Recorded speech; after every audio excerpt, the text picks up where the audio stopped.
N K Singh sir, जीत मिली, चोट पूरी तरीके से ठीक है?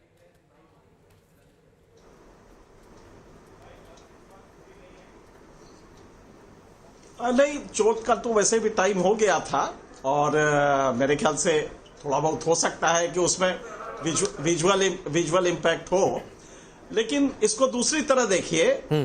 3/4 सीटें जीती है ममता बनर्जी ने। ये एक आधी होती है, 3/4 सीटें बिना आधी के आप नहीं जीत सकते। 3/4 मेजोरिटी आधी मानी जाती है। ये हम मीडिया वालों को क्यों नहीं समझ में आया? तो अगर मानव जी एग्रेसिव हैं, आज बहुत ही नाराज हैं, तो उनका वैलिड रीजन है उसके पीछे। नहीं, उनकी नाराजगी कबूल है। लेकिन जो ऐतराज मेरा था, को रोकने की जिम्मेदारी इलेक्शन कमीशन पे थी। कोई पार्टी या कोई नेता ये कहकर निकल सकता है कि नहीं साहब हमने ध्यान रखा, सामने वाले ने ध्यान नहीं रखा कोरोना नियमों का?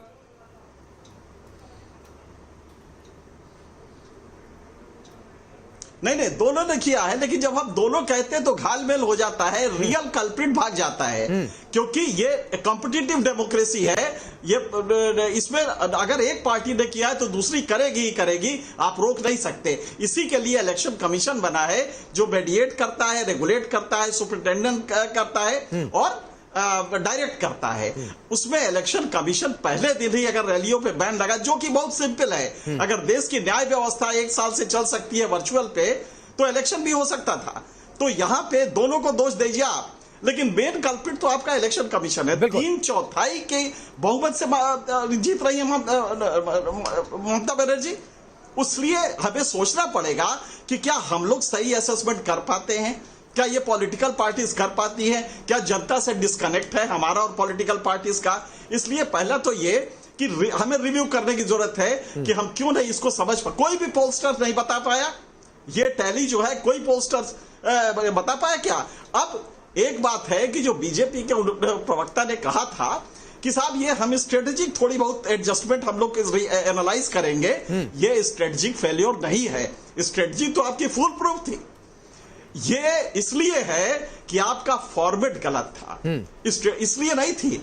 ममता बनर्जी को जो ये वोट मिले हैं और लगभग परसेंटेज पहले से ज्यादा है, ये आपका स्ट्रेटेजिक फेल्योर नहीं है, ये ममता बनर्जी का सक्सेस है। और वो इसलिए है कि एग्रेसिव हिंदुत्व बंगाल की जनता ने रिजेक्ट किया है। आप जब एग्रेसिव हिंदुत्व के फॉर्मेट पे जाएंगे, पब्लिक रिजेक्ट करेगी। ये एक मैसेज है जो कि बंगाल में चूंकि लिटरेसी रेट ज्यादा है, बंगाल सोशली अवेकेंड है, कल्चरली अवेकेंड है, लिहाजा ये मैसेज इस समय ये गया है कि नहीं, अगर आप एग्रेसिव हिंदुत्व के फॉर्मेट में आके जबरदस्त ये कैंपेन करेंगे तो जनता इसको इरिटेट होगी। उसके साथ कोरोना का फेलियर सीधे स्क्वायरली वो बीजेपी के केंद्र सरकार पे गया। ठीक है, तो जो थर्ड लास्ट के 3 पेजेस थे, उसमें आप देखेंगे कि उसमें बीजेपी को बहुत कम वोट मिले हैं।